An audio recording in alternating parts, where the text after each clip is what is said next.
All right, I'll call it to order. If everybody will stand, and I'd ask Mr. Stark to lead us in a prayer. Dear Lord, thank you for this day and the opportunity to meet in an open meeting and discuss items of importance at the San Juan County. Lord, we thank you for all the blessings in our life. We thank you, Lord, for our first responders who respond to the many emergencies that are happening here in San Juan County and across the Navajo Nation with many wildland fires. Lord, please keep them in your prayers and their families as well. Lord, we also ask for your blessing of rain. Our area needs moisture, and we pray for that much needed moisture for farms and our agricultural activities. And Lord, we ask that you bless this meeting and that decisions are made in the best interests of our citizens. We ask these in your name. Amen. Amen. Commissioner McDaniel, will you lead us in the pledge, please? I pledge allegiance to the flag of the United States of America and to the republic for which it stands, one nation, under God, indivisible, with liberty and justice for all. Okay, thank you very much, and have a seat. So with that, we'll go on to our regular meeting, and Mr. Stark, are there any changes to the agenda? Madam Chair, there is one change tonight on new business item number 7. Mr. Sawyer is going to present that instead of Ms. Wayne. Okay. All right. So with that, I'll take a motion to approve the agenda. I'll make a motion.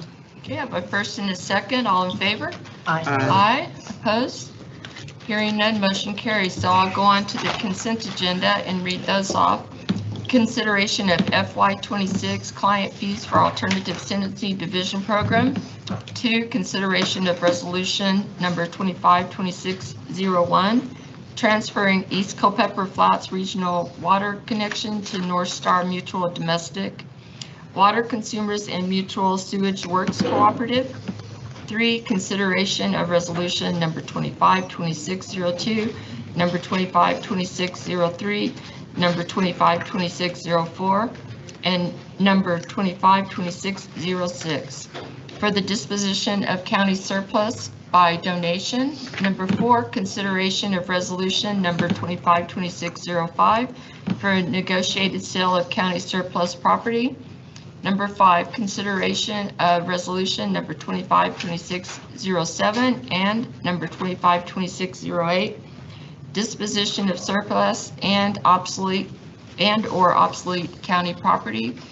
Number 6, consideration of resolution number 252609, number 252610, and number 252611, and associated cooperative agreements for New Mexico DOT 2025 and 2026 Local Government Road Fund. 7, consideration of FY25 budget adjustment number 16, resolution number 2526-12. And so now we'll move on to new business. And number 1 will be consideration of application. I'm sure we need I'm sorry. motion I'm sorry. Already had one. Okay, to have a motion to. Madam Chair, I'd like Yes. to make a motion to Okay. approve the 7 consent agenda items. I'll second. Okay, I have first and second. All in favor? Aye. Opposed? Hearing none, motion carries. Sorry, I was We trying keep to. you in mind. You're still in the air. I was reading. All right, new business. So consideration of application for variance for San Juan County cannabis regulation, ordinance number 120 for Zia Tokes LLC. And this is Ms. Truby Tillin. Good Welcome. afternoon. Joe has a statement he needs to read. Yes, Madam Chairman, Commissioners, I always make this statement before we consider a variance, and it's just that this variance has been, the evidence has been heard by a hearing officer, and as a result, and I state this to the audience normally, as a result, the commission will not be asking very many questions because they don't want to elicit extra testimony without the parties knowing that they needed to be present for those questions, and it could affect due process rights. So just thought I would announce that they're going to be considering the evidence based on what the hearing officer collected. Thank you. Okay, And thank you. that'll go for the next one as well. Okay, Thanks. sounds good. All right, thank you. Go ahead. Madam Chair, Commissioners, a variance application was submitted to the Community Development Department on May 6, 2025, seeking a variance from Section 3A of Ordinance 120, the minimum separation distance from a residence requirement, for the life of the business. Zia Tokes LLC wishes to operate an open cannabis production or an open grow operation at the existing facility previously permitted under DB's Organics LLC. The facility was approved for variance of Ordinance 120 in 2021. It was one of almost our first variance approval. Variances of Ordinance 120 are granted to the business, not to the land that the business operates on. The proposed grow operation is within 300 feet of 3 residents, with the closest interaction at 122 Road 2755 being 120 feet from the grow fence. This residence belongs to the owners of the current cannabis grow facility. Notice was sent to 11 properties, certified mail, including all residences within 300 foot of the cannabis grow fence and all properties with adjacent property lines. A public hearing was held before Hearing Officer Douglas Eccles on June 16, 2025. The requested variance was not opposed by anyone prior to or during the hearing. Staff recommends that the lack of opposition from the community, the location of the grow being mostly agricultural land with low-density residential interaction, and the existing cannabis infrastructure are criteria for granting the variance. Hearing Officer Eccles submitted written findings and conclusions and recommends the request for variance be granted. Okay, thank you. Are there any questions or comments regarding this? All right, hearing none, do I have a motion? Seems like they've taken all those steps to make sure that this is cleared. Madam Chair, I make a motion that consideration of applications for variance for Zia Tokes LLC be granted. I'll second that. Okay, I have a first and second. Is there any other discussion? All right, hearing none, all in favor? Aye. Opposed? Hearing none, motion carries. All right, we'll go on to the second one. Medina Cannabis was approved for a 3-year variance expiring October 18th of 2025 from 15 residences. It was approved on October 18th of 22 for an indoor-outdoor cannabis production business.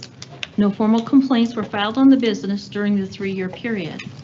A renewal of the variance application was submitted to the Community Development Department on April 23, 2025, seeking a variance from Section 3A of Ordinance Number 120, the minimum separation distance from a residence requirement, for the life of the business. Medina Cannabis wishes to continue as a micro-business cannabis producer operating in its current location. The proposed grow operation is within 300 feet of 14 residences, with the closest interaction, number 16 Road 5198, being 18 feet from the grow fence. One of the original residents included in the 2022 variance approval no longer exists. Notice was sent certified mail to all residences within 300 foot of the cannabis grow fence and all properties with adjacent property lines, totaling 14. A public hearing was held before Hearing Officer Douglas Eccles on June 16, 2025. The requested variance was not opposed by anyone prior to or during the hearing. The residents of 16 Road 5198, the 18-foot from the grow fence residents, appeared to voice their support for the variance approval. Staff recommends that the lack of opposition from the community, the 3-year period of operation without complaint, the business continuing to be in good standing with San Juan County Community Development, San Juan County Fire Marshals, and New Mexico Cannabis Control Division meets the criteria for granting the variance. Hearing Officer Eccles submitted written findings and conclusions and recommends the request for variance be granted. Okay, thank you. Are there any discussions or comments, questions? All right, not hearing anything. Do I have a motion?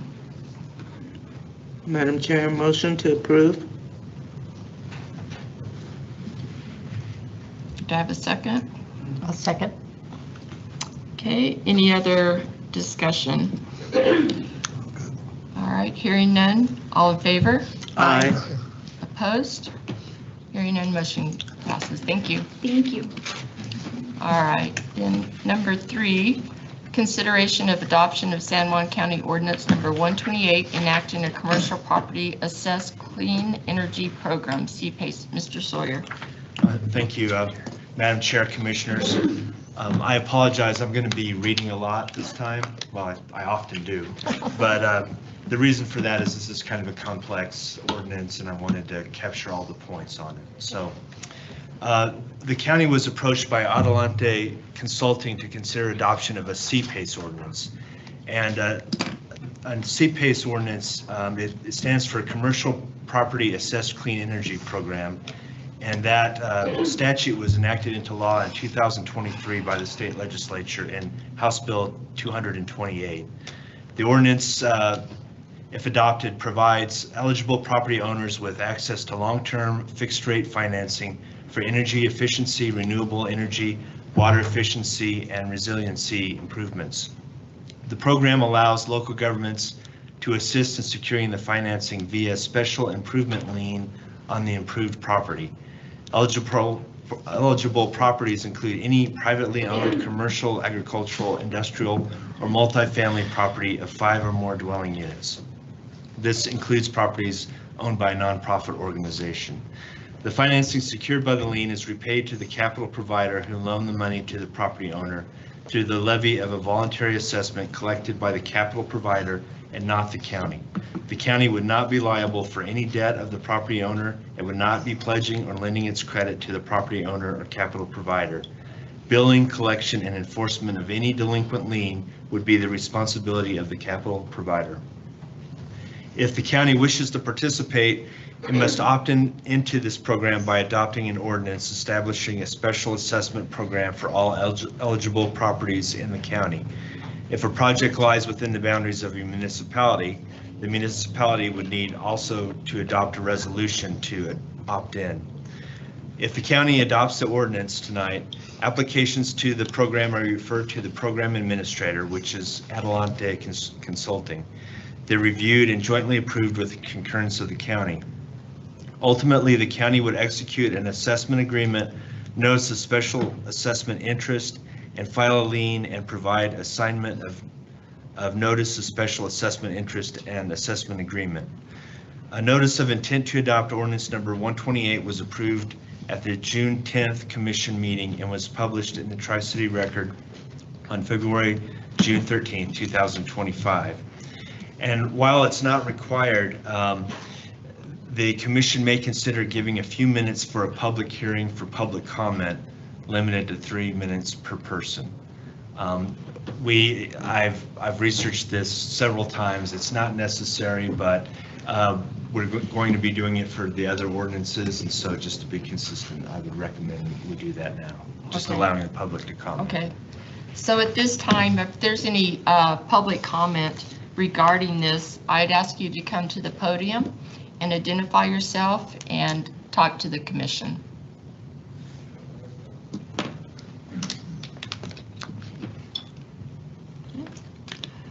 And seeing no one walking up here, so at this time we'll go ahead, and is there anything else besides open for discussion?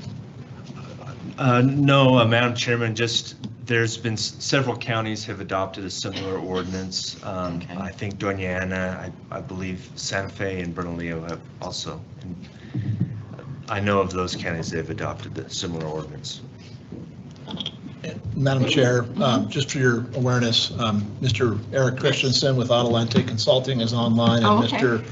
Don Nicolini with Exceptional Healthcare is here as well. Did you have any questions of those individuals? Does anybody have any questions? This has been pretty robust in conversation and discussion. Do you have anything? Is there anything that they would like to add to what Mr. Sawyer had to Nicolini, say? would you like to add anything to what's been said up here? No, not at this time. Okay, Madam Chair? yes. Don, did you want to correct that last time? I think he has a correction there that I asked him to talk about real quick. When I was here 2 weeks ago, Commissioner McDaniel asked me if we would accept Medicare and Medicaid. And I said yes, and I knew that there was a process to it, but I wasn't familiar with it. I'm on the construction side of the hospital, not on the operation side. But I told the commissioner that I would go research that. The way it works is that after we are licensed and up and running, then there needs to be a bed count done before CMS will actually allow us to bill for Medicare and Medicaid. We will see Medicare and Medicaid patients from day one. We will absorb that cost for the first 60 to 90 days.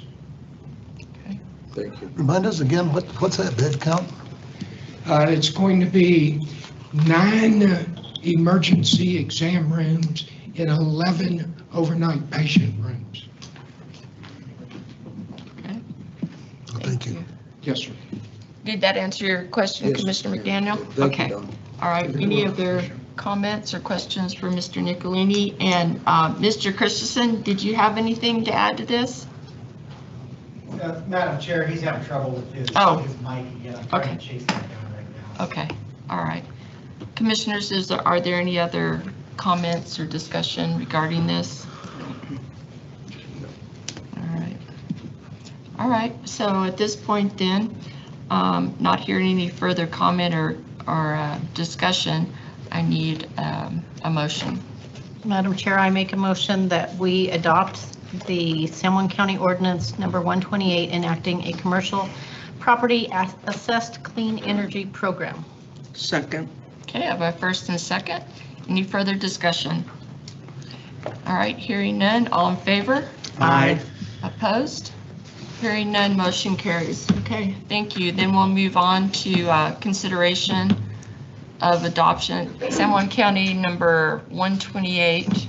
Am I in the right one? Foxtails. 129. 4 Miles Mesa Solar LLC and No. 4. Foxtail Flats. Item number 4. You need to follow this. My thing's moving around. Okay. Consideration number 129, Foxtail Flat Solar LLC and Foxtail Flat Storage LLC Industrial Revenue Bond. And Mr. Kelton, welcome. Thank you, County Chair, Commissioners. My name is Peter Kelton. I'm an attorney with the Rohde Law Firm, and I represent San Juan County for these transactions. For you today are 2 ordinances, one for the Foxtail Flats Industrial Revenue Bond, and one for the 4 Mile Mesa Industrial Revenue Bond. I believe we'll probably vote sequentially, but for purposes of trying to keep things organized, I'll walk us through a presentation that addresses both at the same time, just to try to make things more efficient. So I believe that there should be a presentation. Madam Chair, the presentation is in It's in your our books, package. but we'll have that up here in just a second. Okay. So you can continue, Mr. Kelton. Thank you. Like I presented at a recent meeting, industrial revenue bonds are an economic development tool used to great effect by municipalities and counties across the state. Notably, they do not provide an actual revenue source for projects. Instead, they serve as an incentive to help in reducing the tax burdens associated with those projects. Specifically, they provide gross receipts, compensating, and property tax exemptions for the acquisition of tangible personal property for the project, and property tax exemptions for the actual property that is part of the project. Our firm represents developers and local governments across the state. And I think at this point, there's hundreds of billions of dollars worth of IRBs that have been issued to date.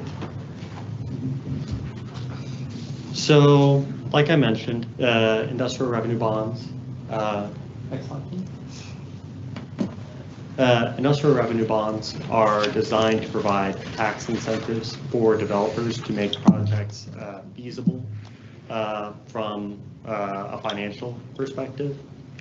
In exchange for the tax exemptions, the developer agrees to make certain gross receipts agrees to make certain payments in lieu of taxes.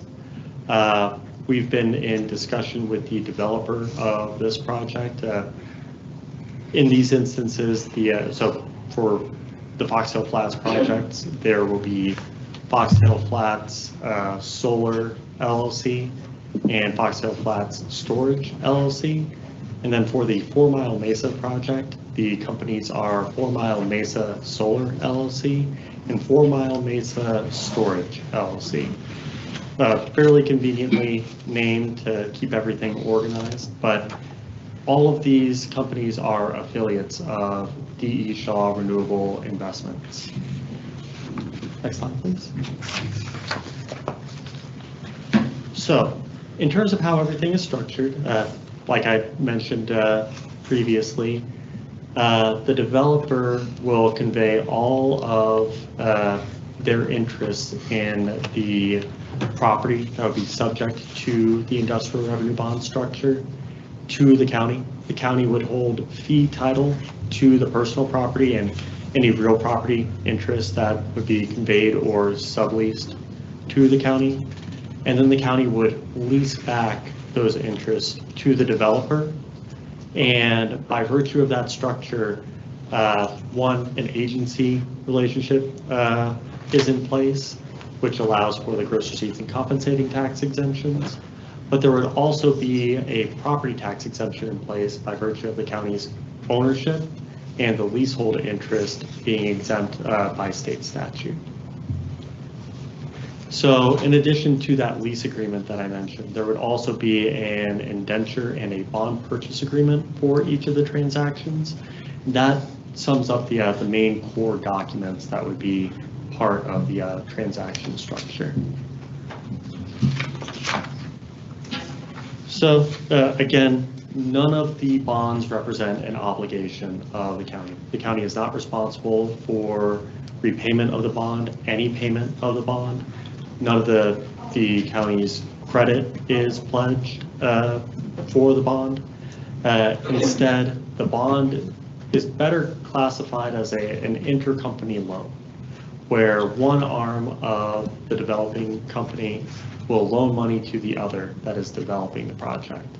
And it's by virtue of that structure that the industrial revenue bond transaction is effectively put into place and everything functions as contemplated by statute.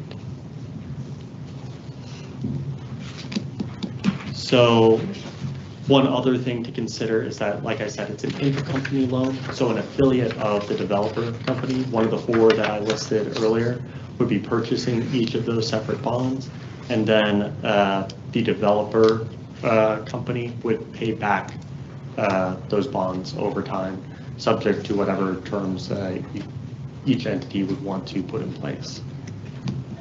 So as part of the industrial revenue bond structure, because these are electric generation IRBs, there's a requirement associated with these IRBs that the pilot that is paid has to exceed, the property taxes that were paid in the immediately prior year, which is a nominal amount, if any, because of it being located on tribal land. And on top of that, because much of the land is largely undeveloped and therefore not much of a property tax would apply to that land. Another feature of these projects is that there would need to be a certain portion of property taxes that would, there need to be a certain portion of the pilots that would need to be paid by, gathering my thoughts. There would be a certain portion of the pilot that would be paid to the school districts out of what the county receives. So I'll go into more detail later on in terms of how that's calculated, but that's all been factored into the documents and really this presentation. And we've been in discussions with the developers on those points. One other benefit associated with these payments in lieu of taxes is that they would not be subject to the same restrictions that might apply for property taxes. Ordinarily, property taxes are more constrained in terms of what uses you can apply those revenues to, and would require certain voter approvals. So this gives more flexibility to the county in terms of how to spend that money and allocate that money. So in terms of timing, as you will all recall, we had originally adopted an inducement resolution, I believe for just over $600 million originally. We came back later on to amend and restate those inducement resolutions to, I believe, an aggregate of $833 million or so. And that allowed for increased capacity for the project. And we also have introduced a mechanism into the IRB transactions that would allow for an upscaling, if you will, of the pilot amounts that would be paid to reflect the increase above what was originally introduced during the first inducement resolution. So proportionally with the increase over that $600 million amount up to the $833 million amount, that however much the increase would be in spending, that's how much the pilots would also increase. So we have accounted for that. As part of that inducement resolution, we also approved the publication of notices. The notices were mailed, notices were mailed to taxing jurisdictions within the county 30 days in advance of today's meeting. And notice was also published in the Tri-City Record on June 13th, letting the public know that these ordinances would be considered at this evening's County Commission meeting. So before you today is where we currently are in the timeline, where the bond ordinances would be considered. After the bond ordinances are considered, if they are adopted, they would then be recorded, and then 30 days afterwards, we would be able to proceed to closing. That being said, there's no requirement that we close on that 30th day, so there's still time to make sure that everything is properly aligned, all I's are dotted, T's are crossed, so on and so forth, but that's the minimum amount of time that would have to elapse from the recording of the ordinance.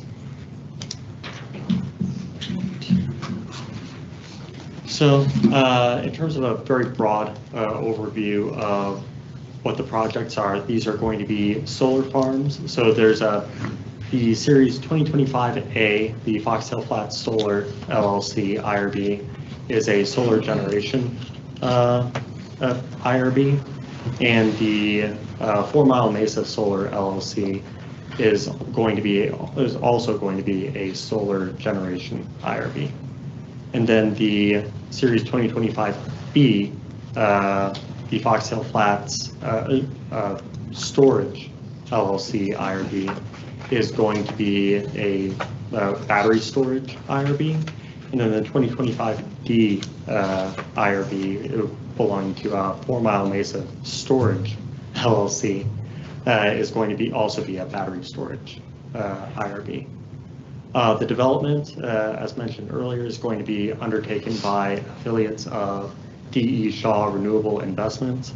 Also with me today are Nate Runyon, Swanson Witter, and Jonathan Pett from the DESRI team, who are helping to advance the project. They'll be able to answer any questions that you have regarding the project, so just wanted to make that introduction. Thank you. And so, as alluded to before, originally we had approved an inducement resolution for $621 million in the aggregate across all 4 of the projects. And the amended and restated inducement resolution increased that capacity to $833 million. But we still use the $621 million as sort of a baseline for calculating how much in payments in lieu of taxes the developer would be making. The terms of the IRBs would also be 30 years, so that means that the gross receipts, compensating, and property tax exemptions would be in effect for 30 years, or as long as the IRBs remain in place. So in addition to the payments in lieu of taxes that the developer would be making, there would also be upfront payments through community benefit agreements to San Juan Community College and the San Juan County Fire Department. Within 90 days of, oh, sorry, I meant to correct that. That should actually be within 30 days of the commencement of construction. The developer teams would be providing an aggregate of $1.5 million at least to San Juan College and $1.2 million to the fire department, with the potential for that fire department payment to increase to $1,609,662 as part of that upsizing that I mentioned earlier. In terms of the pilots that would be paid for the first 10 years, $922,000 would be paid in aggregate. That would get divided between the school districts and the county for years 1 through 10. And there would be the potential for that $922,000 to increase to up to $1,236,757 as part of that upsizing. And then for years 11 through 30, so the final 20 years, the pilots would be $325,000 annually, divided between the county and the school districts, with the potential for that to increase to $435,950. Again, the pilots are going to be split between the county and the school districts, and how that the mechanics of that splitting are set forth in statute.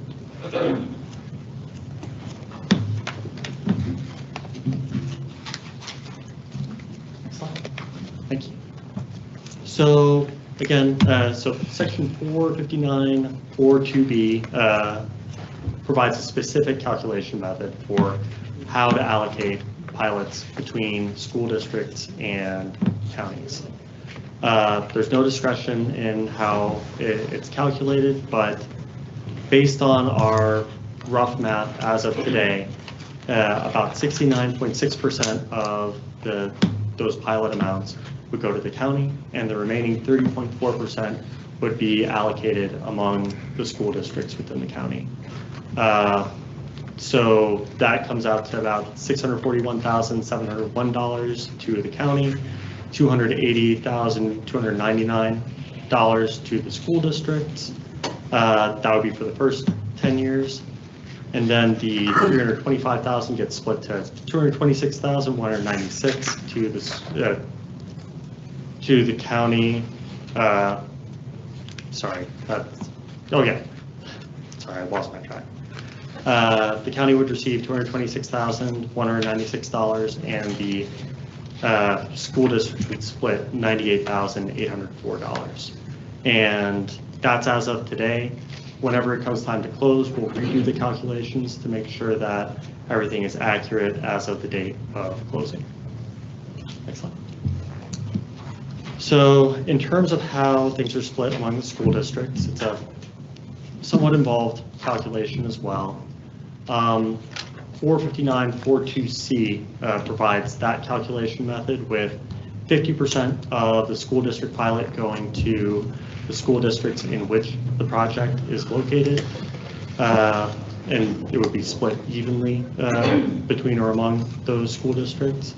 40% is allocated on the basis of geographic area within the county, and then the remaining 10% gets allocated based on student membership, the average of the second and third reporting periods for which that data is most recently available.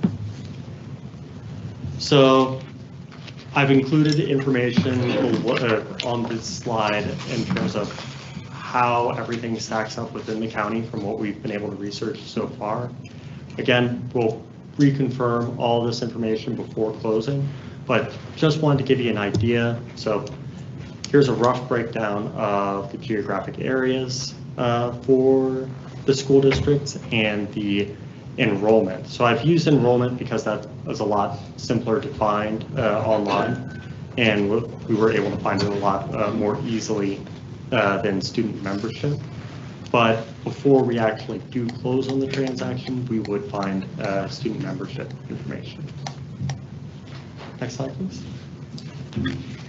So the generating projects, a portion of the projects would be located in the Central Consolidated School Districts, and a portion would be located in the Farmington School District.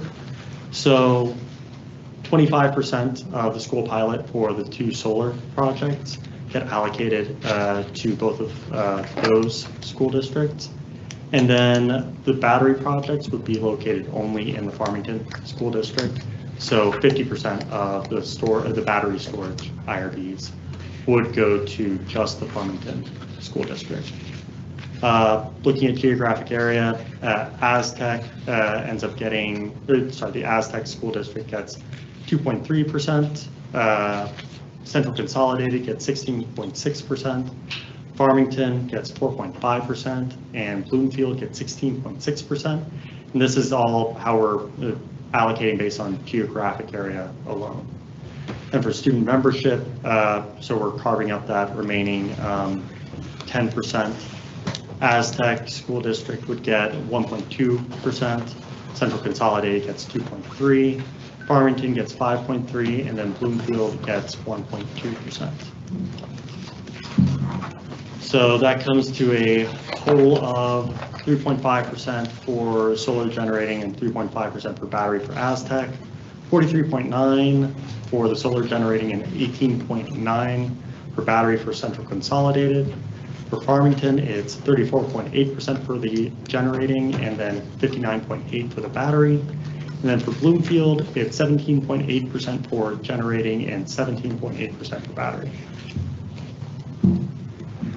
So unfortunately, more numbers. So this is a rough breakdown of how the Foxtail Flats pilot and upfront payments would be allocated.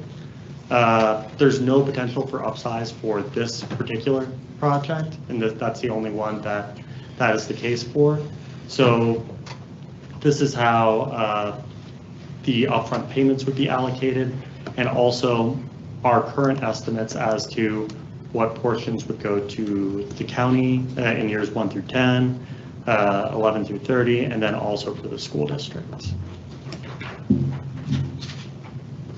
So same for the Foxtail Flats Storage LLC IRB Series 2025B. This is how the breakdown would roughly play out, and then in parentheses I've shown what the maximum upsize could be if they use the full 120 million that they could have capacity for. Next slide.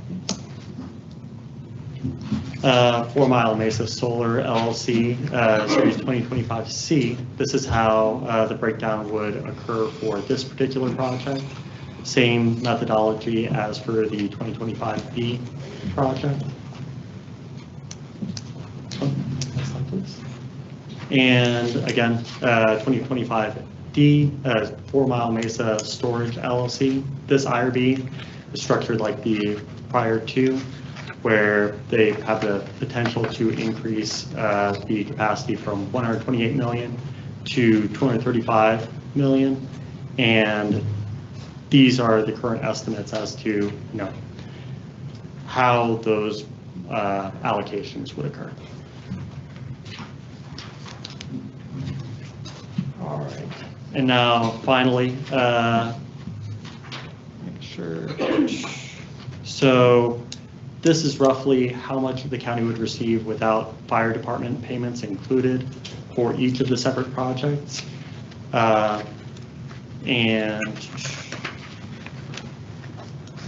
And then you've got a total amount of $10,940,931 with the potential to upsize that to $14,676,000. Next slide, please.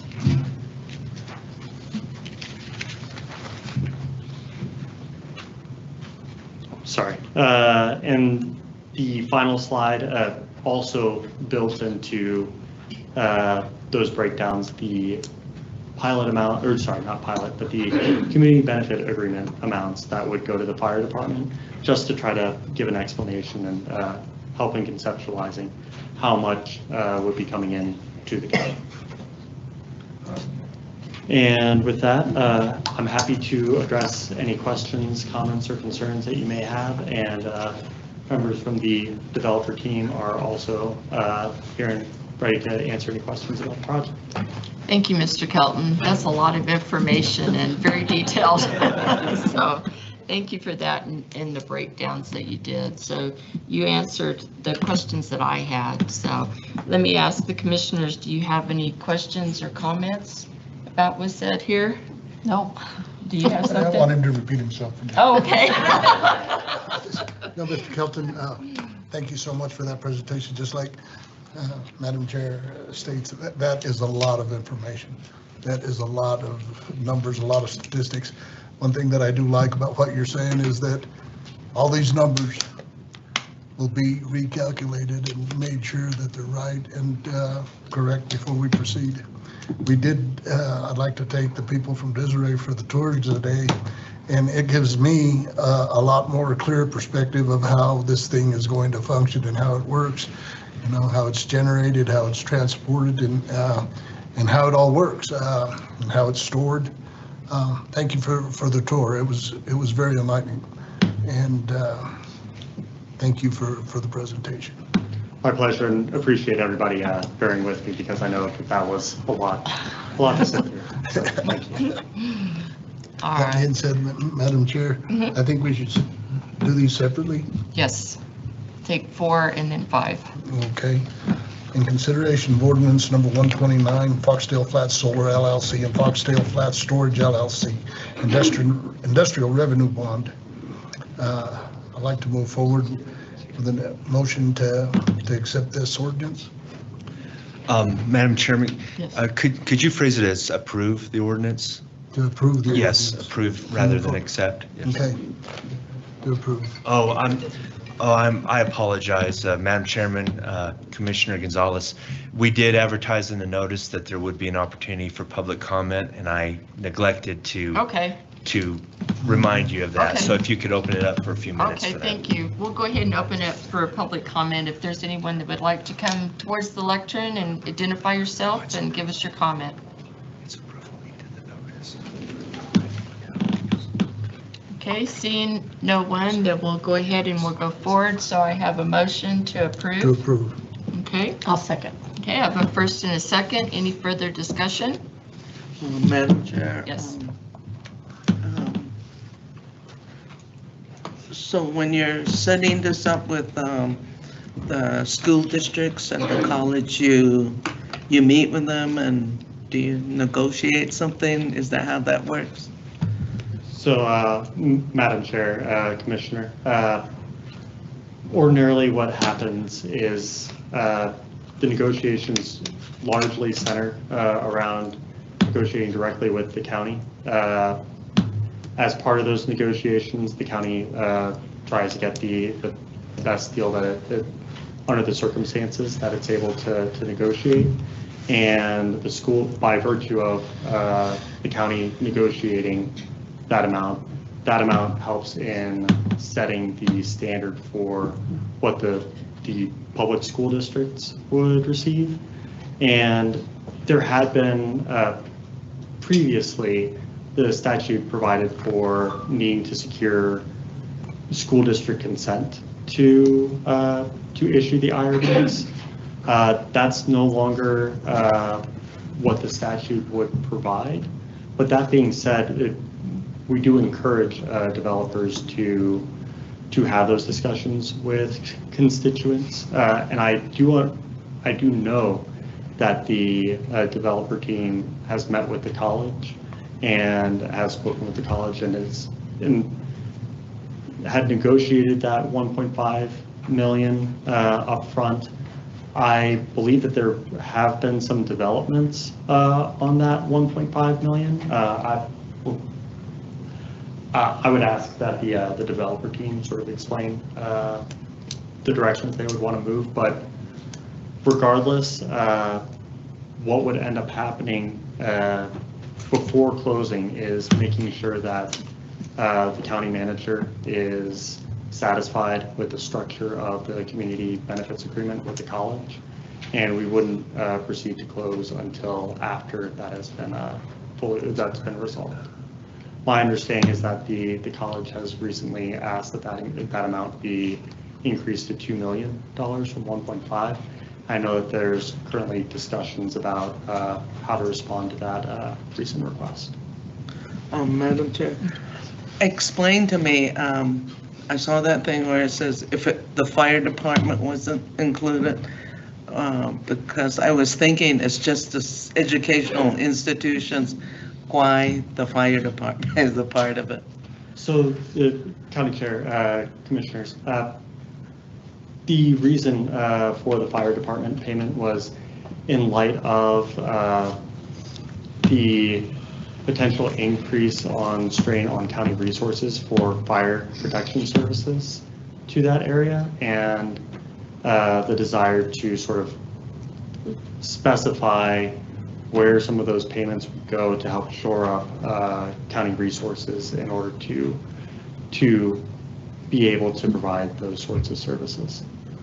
Now, it said the fire department, they could get increases.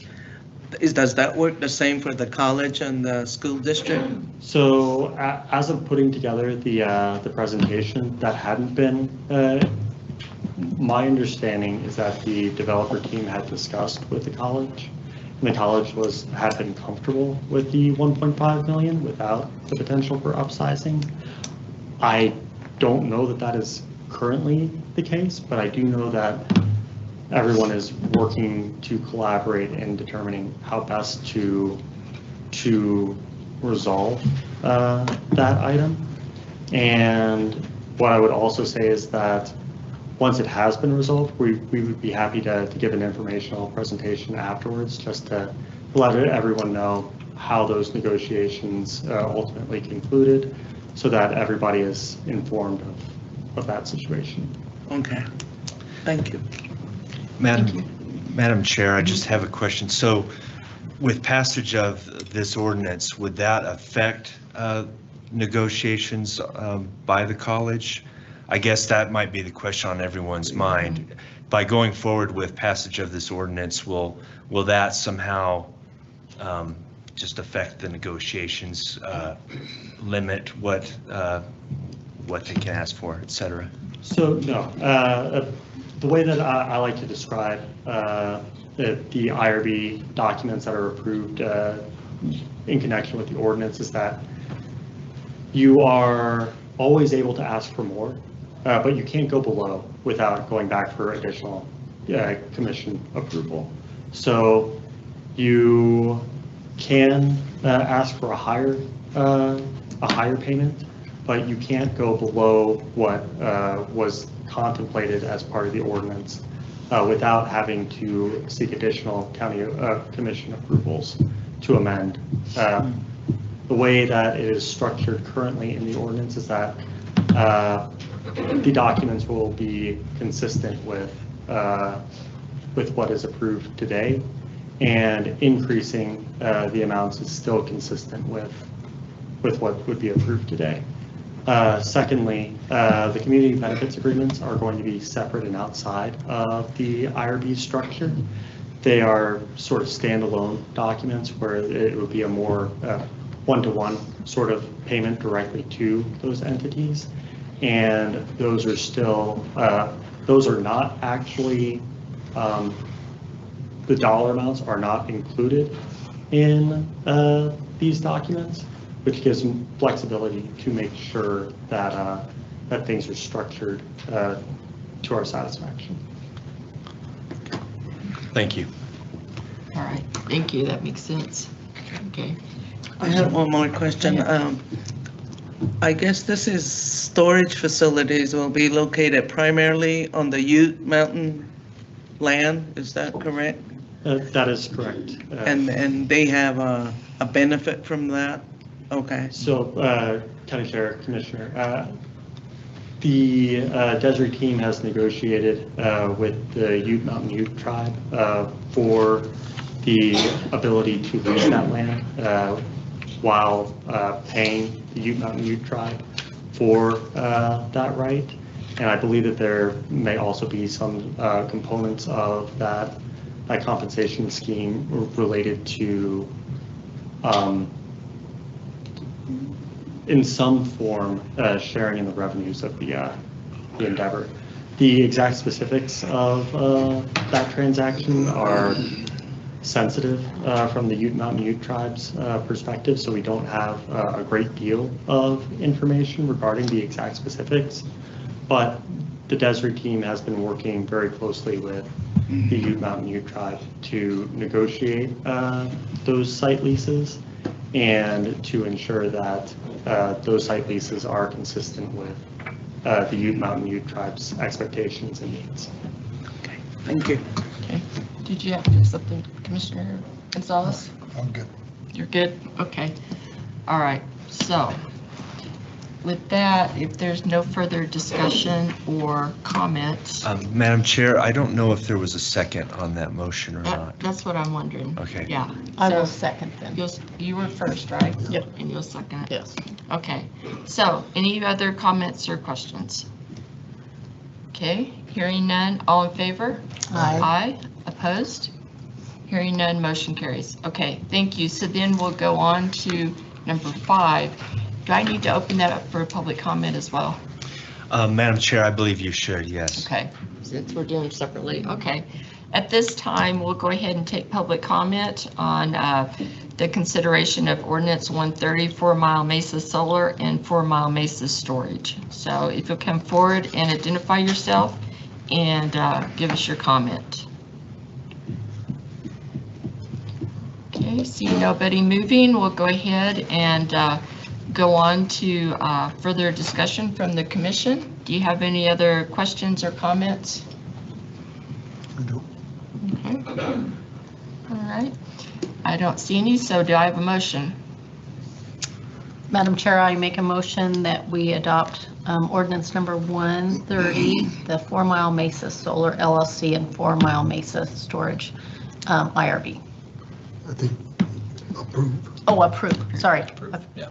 Approve the ordinance 130. I'll second. Okay, I have a first and second. Any other comments?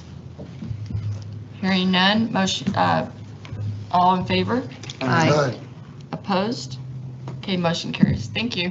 That was a Thank long you. process. I appreciate it. Thank you. Thank you very much. I Okay, thought I used it. okay, thank you. All right, so we'll move on past that and we'll go to number 6, and this will be Ms. Martin, travel policy update. Good afternoon, Madam Hello. Chair, Commissioners. So I'm coming before you today to present a change to our travel policy. DFA, or the Department of Finance and Administration, has updated the Mileage and Per Diem Act rules and regulations NMAC 2.42.2 effective today, July 1st, 2025. Changes to this policy, or changes to our travel policy, are required to keep up to date with the current law. The changes that DFA has made is increasing the actual reimbursement for lodging allowed without special permission from $215 up to $350. They have also changed the way that meals are going to be handled. Going forward, it'll be based on a per diem rate that is set by DFA each year. Going into FY26, it will be $70. And you don't have to submit receipts with that. The only time you would have to submit a receipt with a meal is if you use your P card, which that keeps in conjunction with our purchasing card policy and procedure. Our travel policy will also exclude the gratuity on meals as an allowable additional expense. It's all inclusive. So if you go out and you eat, your gratuity is going to be included in that, and it would be covered by that $70. And then we're also doing an addition of the policy for same-day travel, which primarily pertains to the Sheriff's Department, since they do a lot of transports and stuff. So this is also going to be, I kind of worded it this morning to the department heads. It's kind of a hybrid. So if you do use your P card, say you spend $30 on a meal, and since you're allowed the $70, you could put the P card meal on your travel, but then we're going to reimburse you the difference up to the $70. So you would get an additional $70 reimbursement. So. And if you don't have a P card, then you don't have to submit receipts. Correct. Correct. Correct. And one more time, how much was it for the increase in the hotel? It's going from $215 up to $350. And then do you have to submit receipts for that? Yes, the hotel, you do need to submit a receipt. Okay. All right. Thank you. You betcha. Did you have anything else?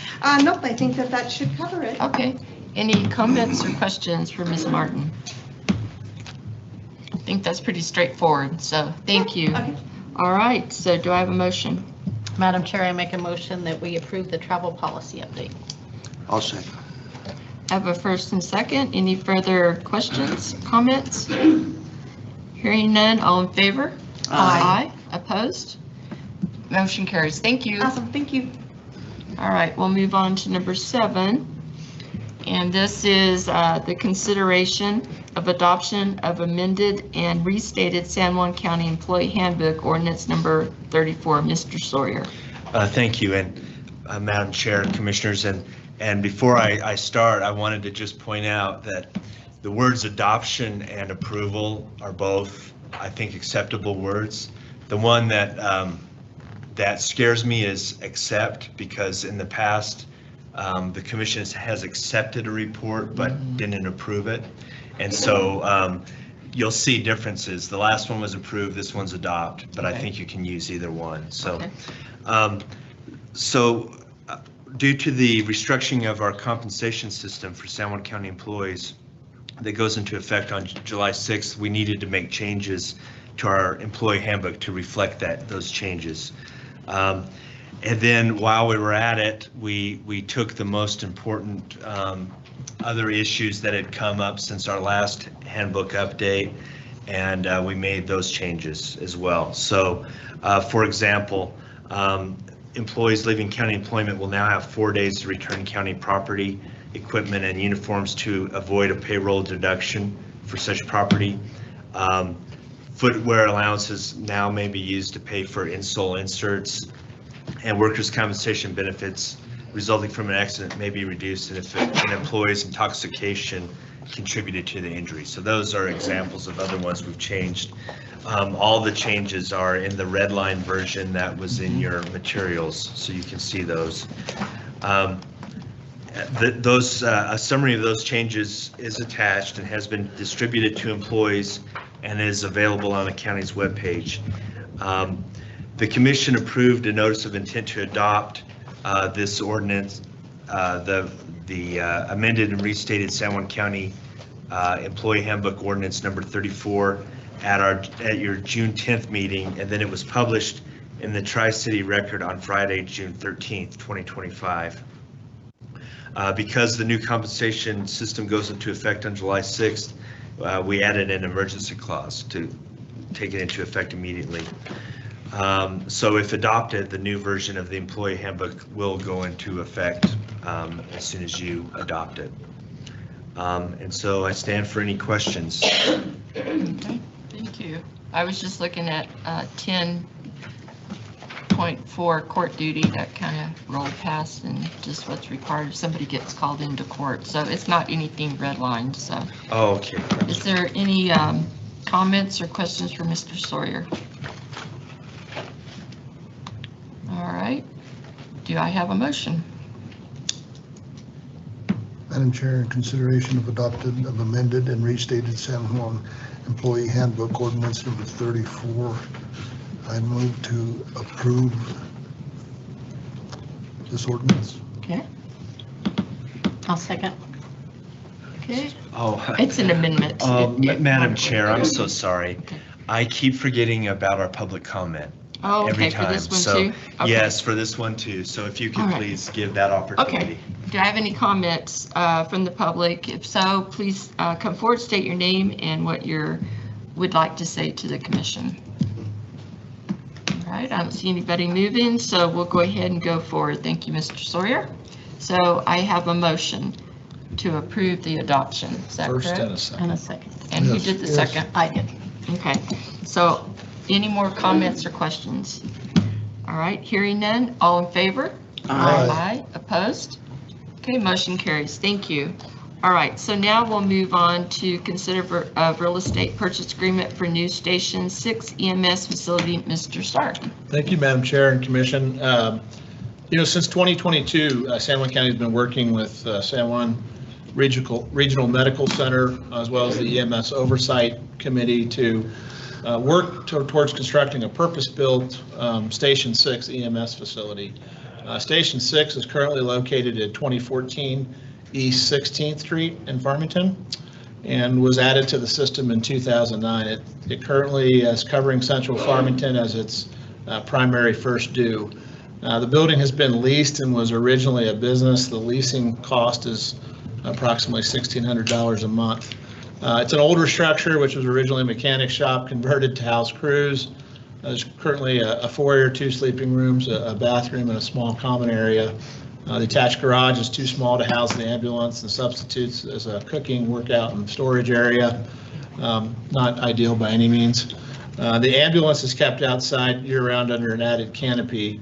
One of the sleeping rooms is not up to current fire standards because of not having appropriate egress. So given the deficiencies of the building, this project was placed on our ICIP list the past 3 years, and we received funding this past year. Thank you to our state legislators that provided us $200,000 of funding to assist with the acquisition of land and design of the project. So, as mentioned, staff, along with the EMS Oversight Committee, worked to identify a vacant property, which we had previously brought to the commission to get your approval to move forward with a survey and appraisal of such property. And that appraisal is attached, and the survey is included within the appraisal within your packet. And this piece of land is located on the 1900 block of Farmington Avenue. It's the vacant piece of land just south of Sunward Credit Union, Sunward Credit Union is off of 20th Street.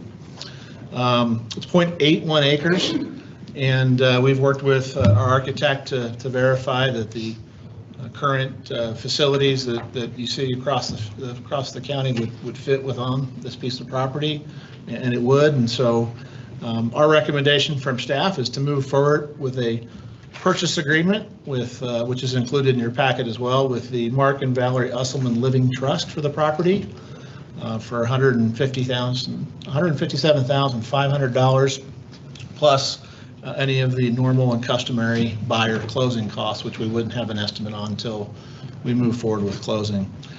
We would recommend, because we haven't received the capital outlay grant yet, and we wouldn't want to make this purchase prior to doing so, but we understand it's imminent, that if we sought your approval and you agreed tonight, that we would wait to close until we have that grant, and then we could apply this purchase price against the $200,000 grant. So that's what staff would request, and I can stand for any questions you might have. Madam Chair,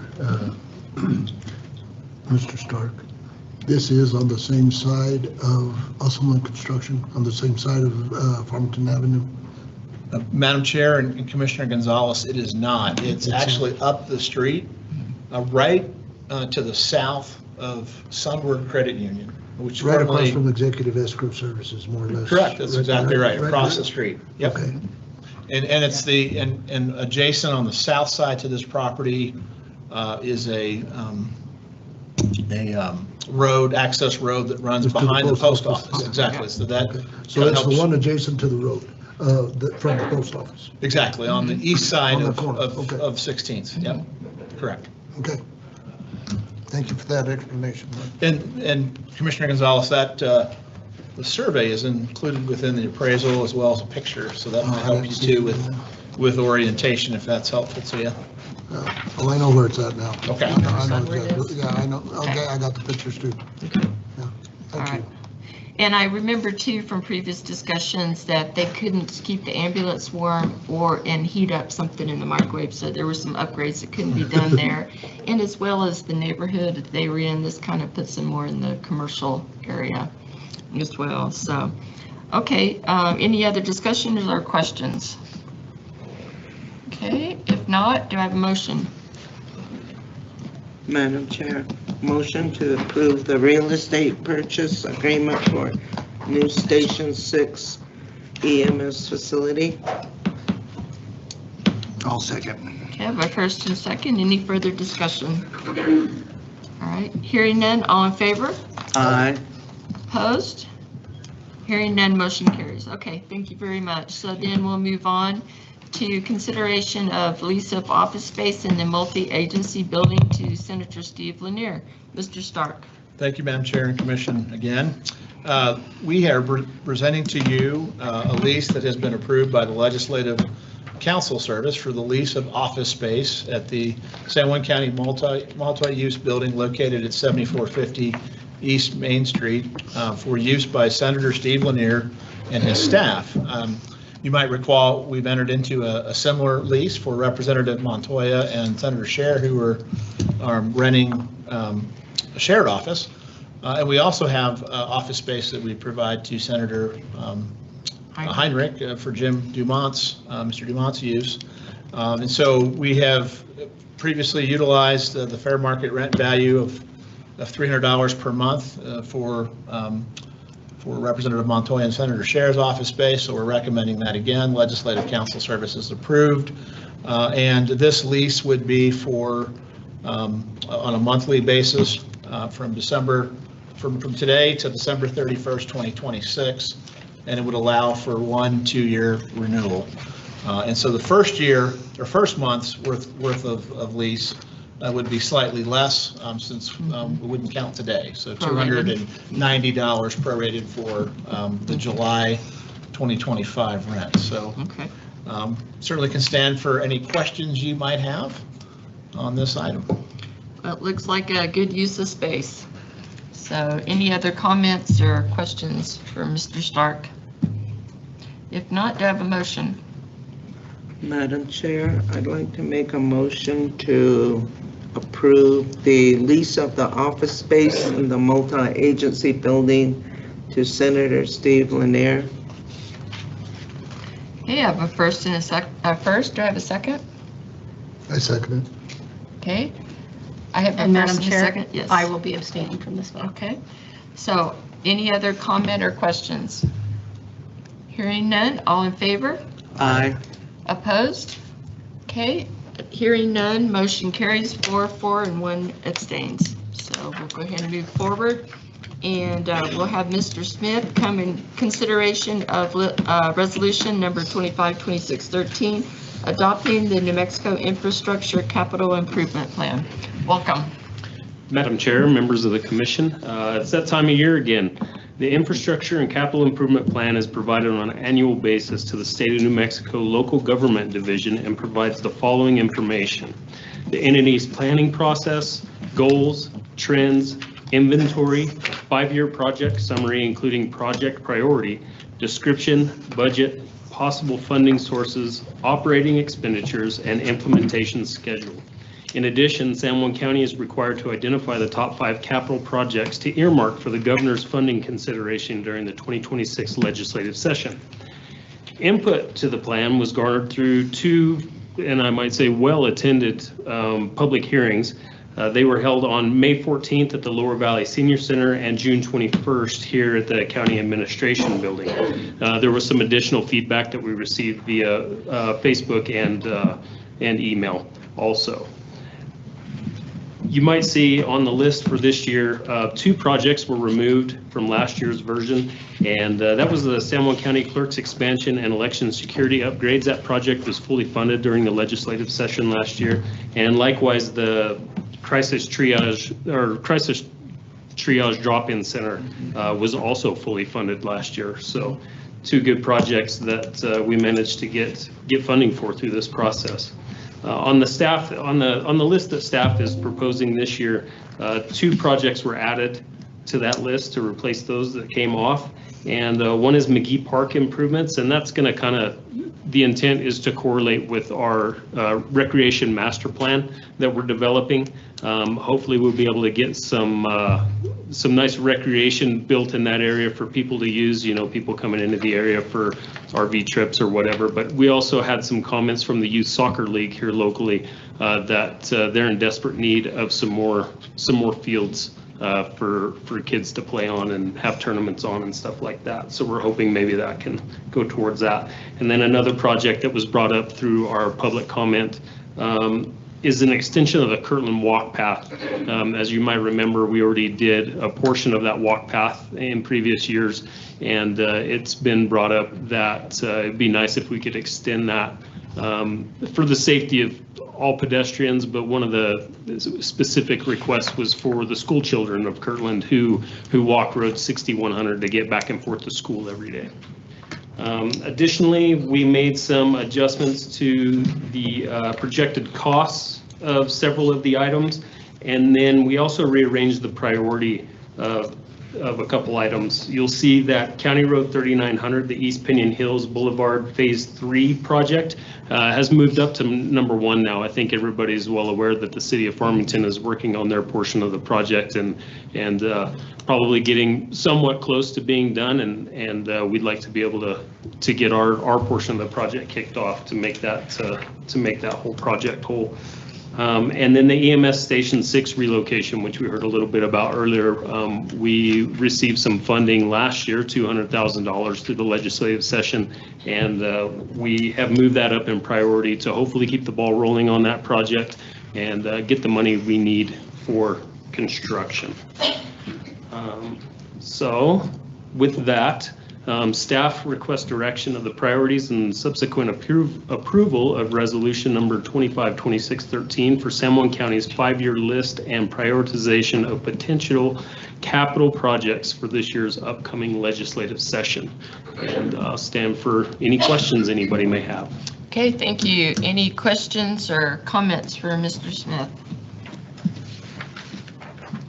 I appreciate this list because it really helps focus what we want to do here at the county and keeps everything on track. So thank you for your work in managing all these projects. So if I don't hear any questions or comments, do I have a motion? Madam Chair, I'd like to make a motion to approve resolution number 252613 to adopt the 5-year State of New Mexico ICIP Plan 2027 to 2031 for San Juan County. I'll second. Okay, I have first and second. Any other comments? Hearing none, all in favor? Aye. Aye. Opposed? Hearing none, motion carries. Thank you, Mr. Smith. Madam Chair, members of the commission, thank you. Okay. So next we'll move on to reports from Mr. Stark. All right, well, thank you, This Madam has Chair. been a long agenda. Yeah, we covered a lot of ground fingers tonight, for sure. Only don't have 10 items I know. in business Yeah. agendas, so in light of that, I'll be brief, because I know we have a number of staff reports that we're going to provide you tonight. And this is a really exciting announcement, because we're waiting till the bitter end of our fiscal year to find out if whether or not our PILT payment from the federal government was going to hit the coffers. As you know, during our interim budget discussion, that was built into our budget as it is every year, and the loss of that funding would have certainly been traumatic and dramatic.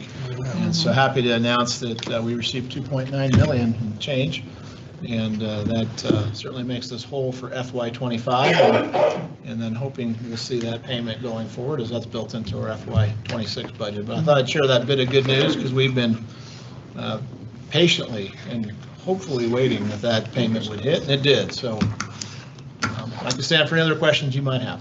Okay. I don't have any. Anybody I else? don't have it. Okay. All right. That's all you have? That's all I have for you tonight. Wow. But we've got quite a few other reports. That's okay. coming your way. We'll go on here. So elected officials, do you have anything that you'd like to say? Madam Chair, I'm so proud that we're part of the 8 restoration projects, and there was 1.2 million that was given by the New Mexico Historic Preservation Division. So Salmon Ruins will receive some money to prevent storm erosion. So since I'm on there, I'm very proud that this came through. That is very good. Thank you for that. 75,000 to be exact. So Oh, wow. Plus a match, so very good Okay. news. Good job. All right, so if nothing else, department heads, please come up. Come on up, Megan.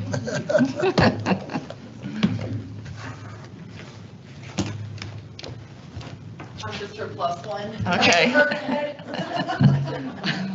Madam Chair and Commission, I'd just like to give some updates about exciting things happening at the Navigation Center. When I started in January of 2024, BHSD was very clear that we were going to lose our grant yesterday. So in preparation of that, I procured another grant thanks to 100% San Juan for putting together sort of a grant meeting with Quorum Health Foundation, which is a multi-million-dollar foundation that works on health equity and access for people. I put in for $60,000, they gave me $100,000. Wow. I know, probably not going to happen again. Wow. But Keep putting in there. so yeah, Wow, so they're on good my job. list every year. So good news is BHSD also extended our grant another year. So with those two grant funding sources, we have $600,000. 500,000 of that has already been earmarked for goings on at the Navigation Center. When we were discerning how to use the extra money that came from Quorum, we came up with the idea to hire a special person that would work 20 hours a week as a kind of an intensive case manager. So when we have people come in that have very severe needs, we usually lose those people from our door, our exit door, to where they need to be next. They just have so much going on, it's hard for them to keep that straight. And so Jennifer Johnson will be responsible for following up with those people. She delivered 3 checks today. She's already contributed with some new ideas that we're going to try implementing tomorrow. So she's already proved her value there. Jennifer comes to us. She has a bachelor's from Fort Lewis College in sociology and political science. Tons of volunteer experience, teaching English in the inner city, going to Mexico, all of that kind of stuff, and then comes to us directly from United Way, where she was with United Way for about 9 years. So we're super excited to have her. I already have one success story. We had a gentleman come in who has severe substance abuse issues, came to us from the jail, living at Oxford House, got kicked out of Oxford House because he relapsed, all these things. He meets with Jen and I. By the end of that meeting, he says, nobody's ever believed in me before. Now that I have Jennifer on my side, I think I can do this. That's a big deal. That is a big deal.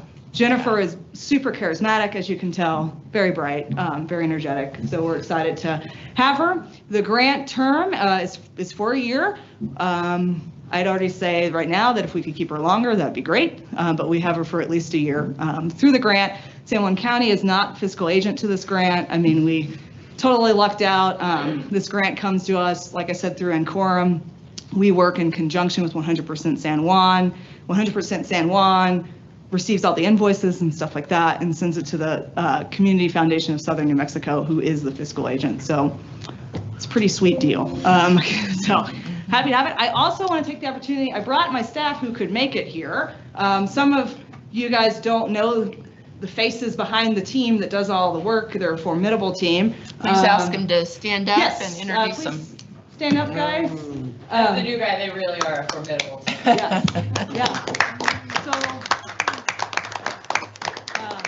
Bianca Thompson couldn't make it. She's our direct supervisor at the Navigation Center. Natasha Guru is on a much needed, much welcomed vacation. But what we have here is Logan Yazzie. He's our intern from Fort Lewis College. This is his first job and he's excelling at it. And it's super fun to talk to him about his future plans, since that part of my life is in the rearview mirror at this point. Wendy Gouge, who is our office administrator, keeps things running smoothly. And then Jolene Monahan, who is one of our case manager, peer support workers. Jolene is also a graduate from the Access program. So good job ASD for bringing us. That's right. Jolene. Yep. So it's awesome. So we just wanted to give you an update on all of that, introduce you to the crew, introduce you to Jen. I'm sure we'll have more fun stories going forward. Thank you, Megan, for all that information and for your hard work, and it's really paying off, and thank you. And Jennifer, welcome to the team, and thank you to your staff as well for being here too. So it's much needed services, and also I like the commercial on TV. It's a good one. I think that's where I've Wendy seen it. takes the starring role in that, doesn't she? I don't, you know what, I'm not sure, but it's a good commercial, so thank you for that. I don't know, maybe Channel 4, I've seen it here and there, so I think I've probably seen it on Channel 4, so thank you very much. All right, are there any other department heads? Please come forward. Okay, Mr. Perrell, welcome. Good afternoon, Madam Chair, Commissioners. Mr. Stark asked that I give you all an update on the 2 bridge projects that we have currently under construction. So again, 2 projects, one on Road 3500 in Flora Vista, one on Road 3000 between Aztec and Flora Vista. I will say that last week we did achieve a significant milestone in both projects. For the 3500 bridge, we did get the floor slab placed and it's in cure. As I think I mentioned to Commissioner Bortner and Commissioner Gonzalez, we've been struggling with that for about 6 weeks. We've been fighting both groundwater and surface water discharges from the farmer's ditch. So that's done. We're reasonably weatherproof on that project now. So the 3-week look ahead, and I will say a 3-week look ahead is kind of the reasonably predictable future in the construction world. They'll be forming and tying rebar in the walls of that structure and pouring concrete, and that'll go into cure, moving closer to pouring the cap, which will be the next step, or the roof, and then backfill and the road opening. On the Road 3000 project, all the piles were installed last week, all the support piles. So activities this week that are ongoing are forming and rebar for the grade beam, which will be the foundation which sits upon those support piles, which will ultimately hold the arch that will be the bridge. So again, the 3-week look ahead for that project is completion of that grade beam, and I'm optimistic that we'll start seeing that arch being constructed in week 3. Oh, so, wow. Okay. I know what the information that everybody wants is when are the roads going to be open. I'd love to give a date, but again, that date's not in the next 3 weeks. When it is, I'm certainly happy to share that. But I wouldn't suggest at this point, unless something goes wrong and we're at a phase of construction where things can still go wrong. We're not talking months. We're less than that. So, weeks. Okay, thank you. And I know another update that I know is near and dear to Commissioner Tononcini's heart is the Clean and Beautiful grant. We did get a notice of award yesterday for funding that does provide an additional free dumpster weekend for our residents. So this is, I think, the 3rd or 4th year running we've received that funding. So just wanted to give you that information. Good deal. Okay. Thank you. All right. Any other department heads? Come on down. Good evening. Good evening, Madam Chair, Commissioners. I just wanted to provide a little bit of an update of the current fire situation. As you may know, we've had some of our neighbors are experiencing some fires. The Oak Ridge fire just southwest of Window Rock, Arizona. Estimates as of this morning, at least, was right just shy of 10,000 acres. Quite a bit of evacuations going on. There is a interagency Southwest Incident Management Team on scene managing the incident. We have received no resource requests for any assistance. It's mostly been handled out of the region of Arizona, but we do have some folks ready to go should we need to provide any kind of support for them. If you need any more information about that, I'm happy to provide some links to where you can watch the most time info. Another fire, the Laguna fire, which is actually to the east, about 50 miles east of our county line on the Santa Fe National Forest, just about northwest or northeast of Guyana. They do have plans on managing that fire, sounds like, for resource benefit. Their box is in the neighborhood of 13,000 acres. However, it'll all be weather dependent on if they're successful in managing that fire for that benefit.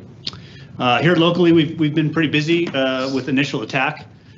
Since Friday, we've been to a number of fires supported by State of New Mexico Forestry Division, who is in town today, helping us out, giving us a little bit of a break. But we've been very successful in our initial attack endeavors. However, that does provide a significant strain on both the county fire department and Farmington and Aztec, who has often aided our ability and us aiding them. So far successful. The outlook for the monsoons is hopeful, but time will tell on the timing on that. Certainly, the weather. My favorite meteorologist, Chief David Vega, he provides insight that there's equal chances of it raining or not raining. So that's very good. The National Weather Service, they do lean toward a favorable monsoon condition. However, the timing of that's just going to be up in the air for now. So we're keeping an eye on that, and fingers crossed that does develop and materialize. But we stand ready for any initial attack within the county, certainly, and I can address any questions you may have. Thank you for that update, and thank you very much for everything that you do. That's a tough job, and lots been going on. It's that time of year, so then with the fireworks coming up. Thank you. I do have a comment, Madam Chair. I just want to say thank you to the fire department. That fire that took place right across from American Fence, where American Fence used to be right next to Evergreen Nursery there, that's right across the river from me. And it was put out pronto. And man, thank you for that, because if that wind would have picked up and things got out of control, we're next, and I really appreciate what the fire department does for San Juan County. Yeah, we appreciate everyone's worth it. Yeah, you bet. Okay, thank you so much. All right, do we have anything else from the department head? Mike, you don't have anything? All right, okay. If I may ask, can you give us a little bit of an update on the Pinion Hills extension? I've got a bunch of people asking, when is that thing going to get open, and this and that. And I say it's close because it is close. It looks like it's close. It looks like they're ready to pave, but I'd like to hear from you. Madam Chair and Commissioner Gonzalez, is it specific to the city of Farmington's portion or our portion of the project? Well, the completion of it to County Road 3000. To the County Road 3000. I would probably ask if Mr. Perrell could come up, and I'll defer to him if he has anything else to add, but my understanding is the city of Farmington contractually with their contractor has until next year, sometime in March or April, to finish that project. My understanding they're running ahead of schedule, so I don't want to jinx them either, that I commit something in this meeting because it's not our project, but my understanding is they could finish before the end of the year, but I would defer to Mr. Perrell. Okay, so it sounds like he has a similar update, so that's our understanding of where that project would finish up, that the city of Farmington and their contractor is currently working on. And of course, as you know, our big gap is the _1 item on the ICIP list, which is to extend our portion of the project up the hill and to connect to County Road 390, and that's going to take another $29 million to make that project a reality. And great efforts this past legislative session, and hoping that this session is actually the session where we can try to get that funding put in place, because it would be a shame, as we've mentioned to folks that are involved with this at the state level, it'd be a shame that we have a bridge road that only connects to Southside River Road and doesn't fully complete all the way to County Road 390. And the reason for my ask is because, I drive it every day, and it really looks like they're really getting close to starting to pave. I don't know, Mr. Perrell, maybe you can give us a little bit of insight on that. Madam Chair, Commissioner Gonzalez, Mike's update is really as much as I'd be able to share.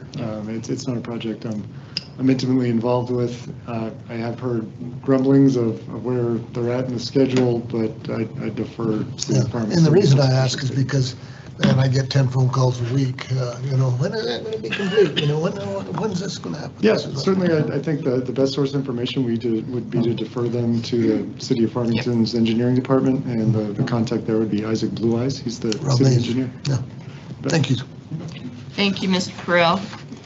All right, so do you have any other department heads? I think I already asked that and we didn't. So at this time, we'll go ahead and take input from the general public. Comments are accepted in person, limited to 3 minutes. And to subjects the commission has not previously discussed or formal action has not been taken. No formal action will be taken at this meeting that relates to comments or input from the general public.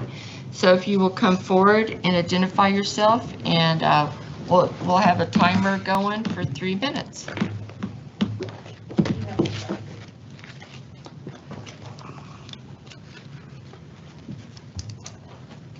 Hello. Madam Chair, Commissioners, my name is Dennis Walker. Okay. I live in Meadow Lakes Heights subdivision, and I have issues there, and the issues are I have a sewer line, a main line that belongs to a developer, RJV. They are to maintain it and provide us with service. I've been without sewer service since September 4th of 2024. I have been to the New Mexico Environmental Department. They've been out there a time or two to deal with the problem. It doesn't get resolved. I filed a claim with the PRC. I have not heard back from them yet. That was approximately 20 days. The claim is supposed to be reported back to me in 10 days. I've also talked to Rural Water, and there's confusion on what the problem is. The problem to me is the drainage of the road, and the line has sunk. Now, who's going to correct it? I have no idea, but I'm working on it, and I'll get to the bottom of it. Nobody has properly diagnosed the line except myself. Let me tell you quickly about what I've done all my life. I've been project managers on infrastructures.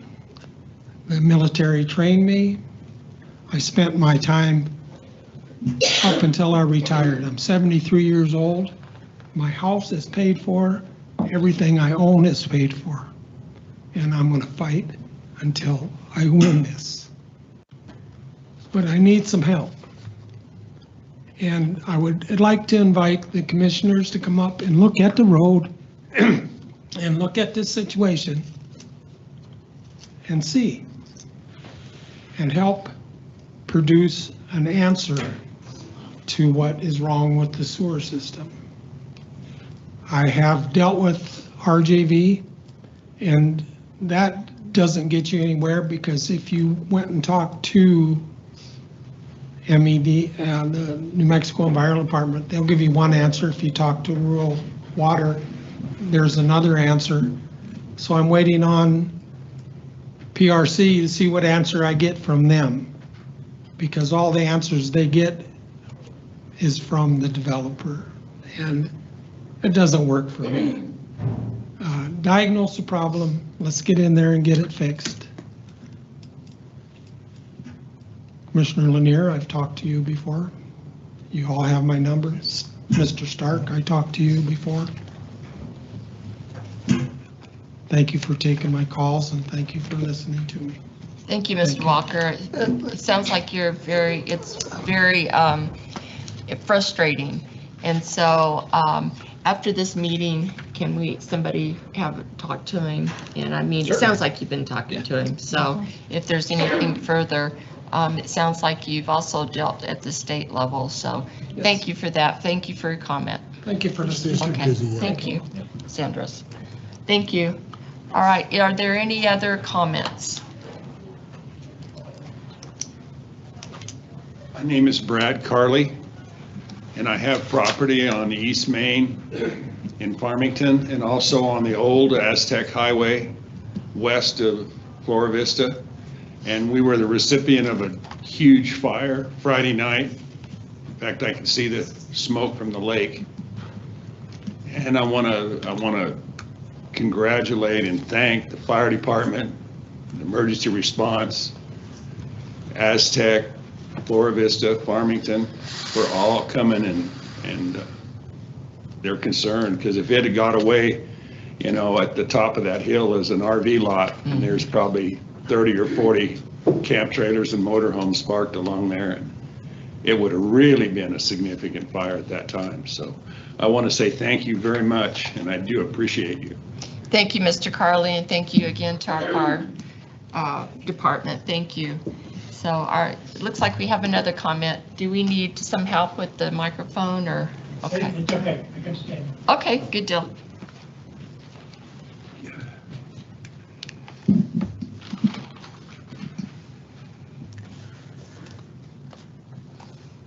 My name's Jerry Sims, SIMS. I'm here, I am a representative of the PGA Golf, Sun Country Golf Association in New Mexico. I'm also the ambassador of the Four Corners PGA Hope Program for veterans. PGA Hope stands for Helping Our Patriots Everywhere. It's free golf lessons for veterans, which also includes active duty and reserve personnel. It's a 6-week program. It's taught by PGA professional Tom Yost and 3 other PGA professionals. When I first heard about this program, I couldn't believe it. I've been playing golf since I was probably 12 or 13 years old. When I heard Tom Yost is teaching something, I was the first one to sign up. We are now into our 3rd year with spring and fall programs for PGA Hope, and 75 veterans have been through the program from San Juan County. Tom Yost didn't stop there.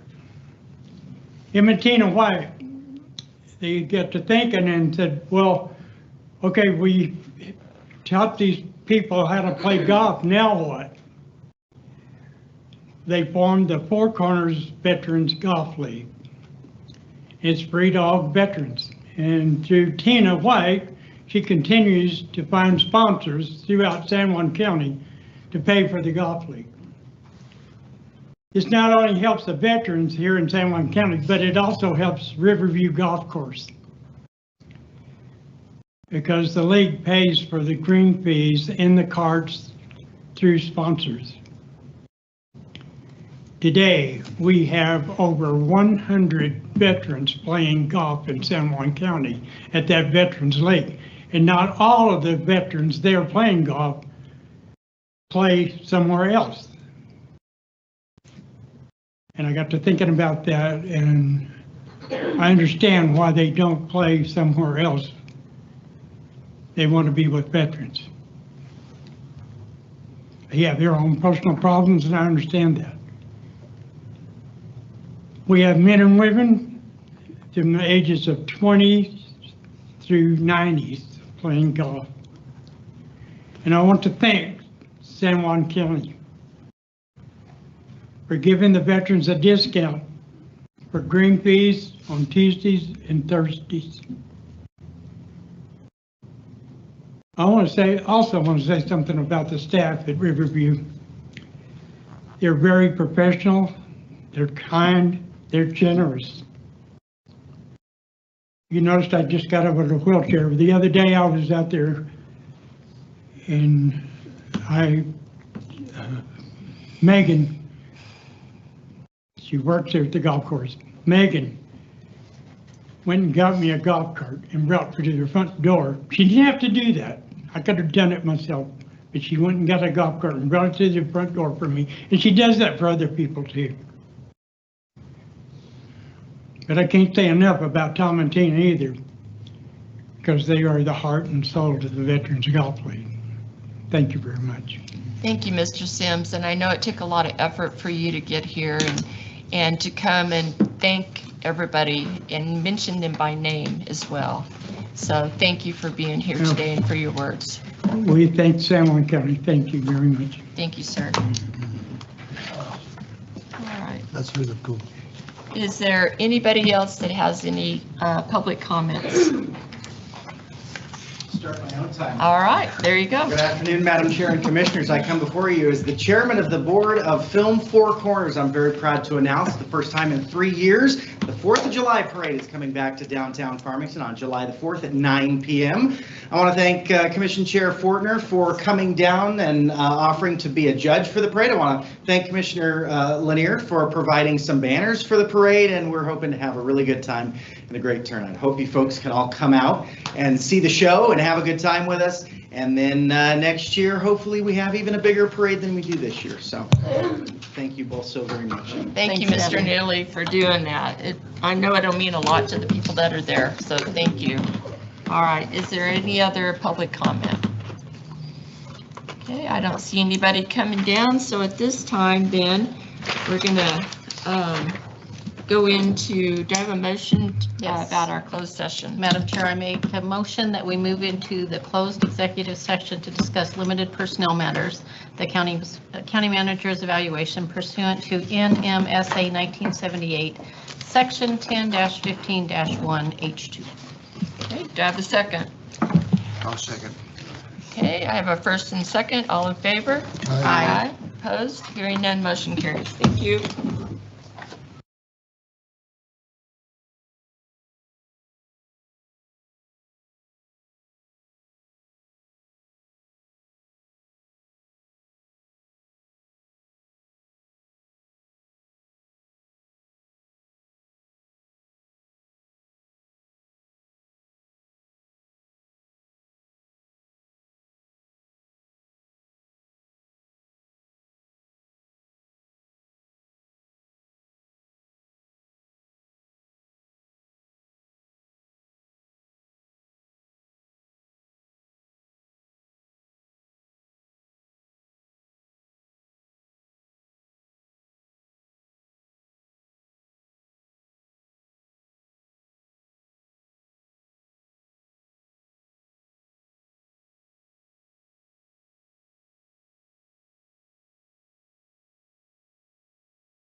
Well, return from the closed session. The matters discussed in the closed session were limited to those specified in the motion for closure.